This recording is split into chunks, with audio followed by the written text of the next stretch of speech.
Lord. ఇతరుల కోసము మనము ప్రాణము పెట్టుట. యోహాను రాసిన మొదటి పత్రిక 3:16 మనము కూడా సహోదరుల నిమిత్తము మన ప్రాణములను పెట్టబద్దులమై ఉన్నాము. యేసుక్రీస్తు వారు మన యొక్క రక్షణ కోసం ఆయన ప్రాణాన్ని పెట్టి తన యొక్క శరీరాన్ని సిలువలో నల్లగొట్టి రక్తమును కార్చి మనందరికీ రక్షణ ఇచ్చారు.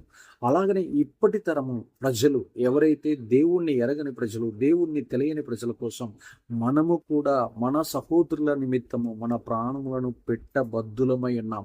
వారి కోసం విజ్ఞాపనల ప్రార్థనలు, వారి కోసం ఉపవాస ప్రార్థనలు, వారి కోసం నిరంతర ప్రార్థనలు, వారి కోసము స్తుతి ప్రార్థనలు, వారి కోసము కృతజ్ఞతా ప్రార్థనలు, వారి కోసం గొలుసు ప్రార్థనలు మనం చేసిన ఎడల వారి కోసము మనము నలగొట్టబడి ప్రభు సన్నిధిలో పానార్పణంగా పోయబడిన ఎడల, వారి కోసం మనం ప్రాణం పెట్టిన ఎడల, ఎవరైతే లోకం చేతిలో సాతాను చేతిలో ఉన్నారో వారందరూ విడుదల పొంది రక్షణ పొందుదురుగాక.